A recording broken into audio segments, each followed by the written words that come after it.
Hello students, আমার চ্যানেলে তোমাদেরকে স্বাগত। শুরু করছি ডাব্লিউবিপি কেপি স্পেশাল একটি প্র্যাকটিস সেট ক্লাস। তোমাদের সামনে রয়েছে প্র্যাকটিস সেট 3। যাদের সামনে ডাব্লিউবিপি ওয়েস্ট বেঙ্গল পুলিশ এবং কলকাতা পুলিশের পরীক্ষা আছে তাদের জন্য এই প্র্যাকটিস সেটটি খুব উপযোগী হবে। আর যারা অন্যান্য সরকারি চাকরি পরীক্ষার প্রিপারেশন নিচ্ছ তারাও এটা দেখো, কারণ তোমাদের একটা প্র্যাকটিস সেট হয়ে যাবে, তোমাদের প্রিপারেশন কতটা আছে তোমরা সেটা বুঝতে পারবে। আর বর্তমানে যারা ক্লাস 12 পাস করে এইচএস পাস করে তোমরা পাস কোর্সে পড়ছো কলেজে, তারা দয়া করে সময় নষ্ট না করে পাস কোর্সের পাশাপাশি সরকারি চাকরির প্রস্তুতি নাও, যাতে তোমরা বুঝতে পারো যে সরকারি চাকরি পরীক্ষার ক্ষেত্রটা কতটা, কেমন ধরনের প্রশ্ন পড়ে, কী ধরনের প্রশ্ন পড়ে, ঠিক আছে, সিলেবাস কতটা সেটা তোমরা সবাই জানতে পারবে, প্রশ্ন সম্পর্কে ওয়াকিবহাল হবে, ঠিক আছে। আর অবশ্যই ক্লাস 11-12 ছাত্রছাত্রীরাও একটু দেখতে পারো, যাদের কাছে নোটিফিকেশন অবশ্যই চলে যাবে, ঠিক আছে, কারণ তোমাদের কিন্তু সরকারি চাকরি পরীক্ষার জন্য এখন থেকে কিন্তু ক্লাস 11-12 থেকে কিন্তু ভাবতে হবে, ঠিক আছে। এখন কিন্তু সরকারি চাকরি পরীক্ষার জন্য বেশি দেরি করলে হবে না। ওকে, তো চলো শুরু করি ক্লাসটি, প্রথম থেকে শেষ পর্যন্ত দেখবে। দেখো প্রথম প্রশ্ন কি বলছে, হেবার পদ্ধতিতে কোন ধাতু নিষ্কাশিত করা হয়? হেবার পদ্ধতিতে কোন ধাতু নিষ্কাশিত করা হয়? এখানে উত্তর হয়ে যাবে অপশান সি, অ্যামোনিয়া। এখানে উত্তর হবে অপশান সি, অ্যামোনিয়া। হেবার পদ্ধতিতে অ্যামোনিয়া ধাতু নিষ্কাশিত করা হয়। পরের প্রশ্ন, কর্পূরে কোন রাসায়নিক ব্যবহৃত হয়? কর্পূরে কোন রাসায়নিক ব্যবহৃত হয়? এখানে একটু প্রিন্ট ঝাপসা আছে, ঠিক আছে। কর্পূরে কোন রাসায়নিক ব্যবহৃত হয়? এটা হবে অপশান বি, বোরনাইল অ্যাসিটেট। উত্তর হবে বোরনাইল অ্যাসিটেট। পরের প্রশ্ন দেখো, জালিয়ানওয়ালাবাগ হত্যাকাণ্ডের তদন্তের জন্য গঠিত কমিশনের নাম কি? জালিয়ানওয়ালাবাগ হত্যাকাণ্ডের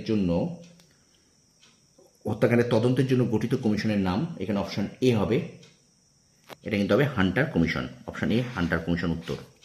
পরের প্রশ্ন, স্যাডলার কমিশন কোন ভাইসরয়ের আমলে গঠিত হয়? স্যাডলার কমিশন কোন ভাইসরয়ের আমলে গঠিত হয়? উত্তর হবে অপশন বি, এটা লর্ড চেমসফোর্ড। উত্তর হবে লর্ড চেমসফোর্ড। পরের প্রশ্ন, বিশ্ব রক্তদান দিবস কবে পালিত হয়?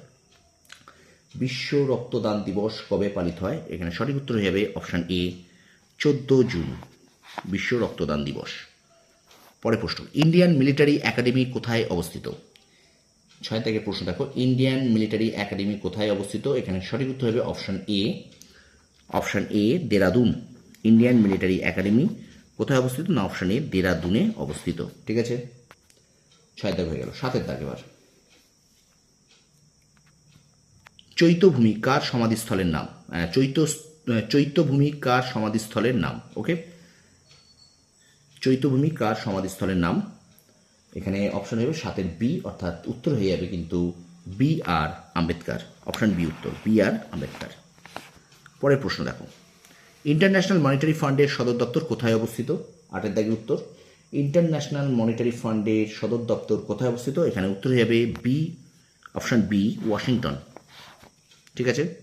পরের প্রশ্ন, সূর্যকিরণ ভারত ও কোন দেশের সামরিক মহড়ার নাম? সূর্যকিরণ ভারত ও কোন দেশের সামরিক মহড়ার নাম? 9 দাগের উত্তর হবে অপশান বি, এখানে নেপাল। পরের প্রশ্ন দেখো, লোক জনশক্তি পার্টির প্রতিষ্ঠাতা কে? 10-এর দাগ, লোক জনশক্তি পার্টির প্রতিষ্ঠাতা কে? Option B, Chirag Paswan. 10-এর দাগের উত্তর হয়ে যাবে অপশান বি, চিরাগ পাসওয়ান। পরের প্রশ্ন, উইংস অফ ফায়ার বইটির রচয়িতাকে? উইংস অফ ফায়ার বইটির রচয়িতাকে? উইংস অফ ফায়ার বইটির রচয়িতা হলেন এপিজে আব্দুল কালাম। উত্তর হয়ে যাবে option C, APJ Abdul Kalam. Option C হবে উত্তর। আচ্ছা, খিজাদিয়া অভয়ারণ্য কোথায় অবস্থিত? খিজাদিয়া অভয়ারণ্য কোথায় অবস্থিত? 12 দাগের উত্তর কি হবে? খিজাদিয়া অভয়ারণ্য অবস্থিত গুজরাটে। অপশান এ উত্তর, 12-এর এ উত্তর, ঠিক আছে। স্টুডেন্টস, ভিডিওটা অবশ্যই তোমার বন্ধুদের মাঝে শেয়ার করো, ঠিক আছে। যারা সরকারি চাকরির প্রিপারেশন নিচ্ছ তারা অবশ্যই শেয়ার করে দাও। আর যারা ক্লাস 12 পাস করে দেখছো তারাও একটু, যারা সরকারি চাকরির প্রস্তুতি নেবে তারাও দেখো প্রশ্নগুলো কেমন ধরনের স্ট্যান্ডার্ডের প্রশ্ন আছে। চাকরি পরীক্ষা এই ধরনের প্রশ্নই পড়ে। ক্লাস 11-12 ছাত্রছাত্রীরা, তোমাদেরকেও বলবো, তোমাদের পড়ার চাপ আছে সেকেন্ড সেমিস্টার, 4th সেমিস্টারে, তবু বলবো তোমরা একটুখানি এই ভিডিওগুলোকে অবশ্যই একটুখানি দেখে নাও, ঠিক আছে। কারণ তোমাদের কিন্তু সরকারি চাকরির জন্য একটু এখন থেকে ভাবতে হবে, ভাবা শুরু করো, নয়তো কিন্তু পিছিয়ে পড়বে ক্রমশই, ঠিক আছে। আর একটা কথা বারবার বলবো, ক্লাস 10 আমার ক্লাস কিন্তু মাধ্যমিকের ক্লাস কয়েকদিন বন্ধ রয়েছে, এবং সেই ক্লাস কিন্তু আমি শুরু করব আগামী 14ই নভেম্বর তোমরা কিন্তু ভিডিও পাবে ক্লাস 10-এর নেক্সট ভিডিও, ঠিক আছে? ক্লাস 11 এবং ক্লাস 12-এরও কিন্তু সেকেন্ড সেমিস্টার এবং ফোর্থ সেমিস্টার ভিডিও পরশু দিন থেকে তোমাদের সামনে আবার আসবে। ওকে, তো চলো আমরা চলে যাই, ভিডিওটা কন্টিনিউ করি। 5-এর দাগ দেখো, 5-এর দাগে বলছে 13-র দাগে বলছে মৌলিং জাতীয় উদ্যান। মৌলিং জাতীয় উদ্যান কোথায় অবস্থিত, কোন রাজ্যে অবস্থিত? মৌলিং জাতীয় উদ্যান এখানে কিন্তু অরুণাচল প্রদেশ, অপশান বি হবে, 13-র অপশান বি। মৌলিং জাতীয় উদ্যান অরুণাচল প্রদেশে অবস্থিত। পরের প্রশ্ন, দাহিয়া কোন রাজ্যের স্থানান্তর কৃষি? দাহিয়া কোন রাজ্যের স্থানান্তর কৃষি? উত্তর হবে এখানে মধ্যপ্রদেশ, অপশান এ উত্তর। দাহিয়া মধ্যপ্রদেশের স্থানান্তর কৃষির নাম। আচ্ছা, ডাকটিকিট সংক্রান্ত অধ্যয়নকে কি বলে?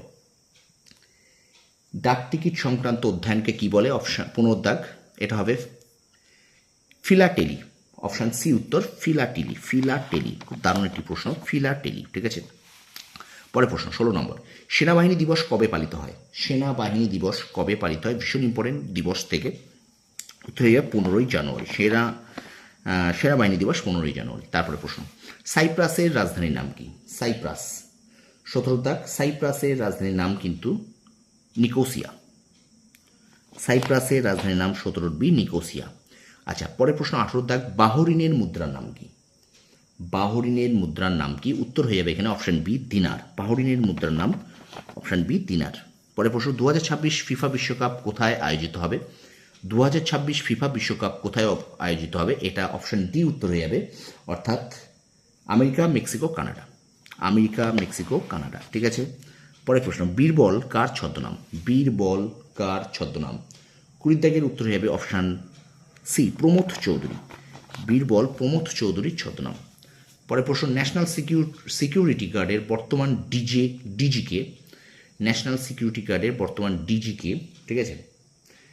তো এখানে উত্তর হয়ে যাবে কিন্তু option B, option B Daljit Singh Chowdhury. আচ্ছা, বেসিক স্ট্রাকচার অ্যান্ড রিপাবলিক বইটির রচয়িতাকে? বেসিক স্ট্রাকচার অ্যান্ড রিপাবলিক বইটির রচয়িতা হলেন অপশান সি হবে উত্তর পি.এস. শ্রীধরন পিল্লাই। পি.এস. শ্রীধরন পিল্লাই। এবং শেষ প্রশ্ন, বিশ্বের বৃহত্তম বৈদিক ঘড়ির উদ্বোধন কোথায় করা হলো?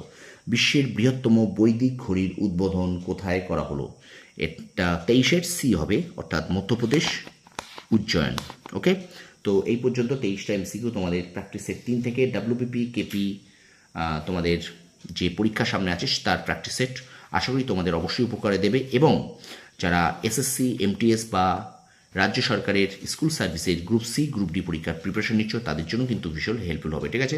ভিডিওটা অবশ্যই বেশি করে শেয়ার করে দাও, প্রত্যেকটা স্টুডেন্টের কাছে যেন এই ভিডিওটা পৌঁছে যায়। ওকে, আর অবশ্যই তোমরা যারা ক্লাস 12-এ পড়ছো, বারবার বলছি ক্লাস 12 পাস করে এইচএসে তোমরা কলেজে পড়ছো, তারা একটু অবশ্যই ভিডিওগুলোকে খেয়াল রেখো, কারণ তোমাদের জন্য কিন্তু এখন থেকেই প্রস্তুতি নিতে হবে সরকারি চাকরির প্রস্তুতি। তুমি যদি মনে করো আমি সরকারি চাকরি পাবো, তা তুমি কিন্তু অবশ্যই সরকারি চাকরি পাবে, ঠিক আছে? মনের ইচ্ছাটা সব থেকে বড় দরকার। মনে যদি তোমার ইচ্ছা থাকে আমি একজন সরকারি কর্মচারী হব বা সরকারি চাকরি করার যদি তোমার স্বপ্ন থাকে, তাহলে অবশ্যই এই ভিডিওগুলোকে তুমি একটু দেখো। ওকে, তো ভিডিওটা এখানে শেষ করছি। ভিডিওটা ভালো লাগলে অবশ্যই লাইক করো, কমেন্ট করো, বন্ধুদের মাঝে বেশি করে শেয়ার করো, আর অবশ্যই পাশে থাকা বেল আইকনটি প্রেস করে রাখো। তোমরা সফল হও, তোমাদের সাফল্য কামনা করি। ধন্যবাদ।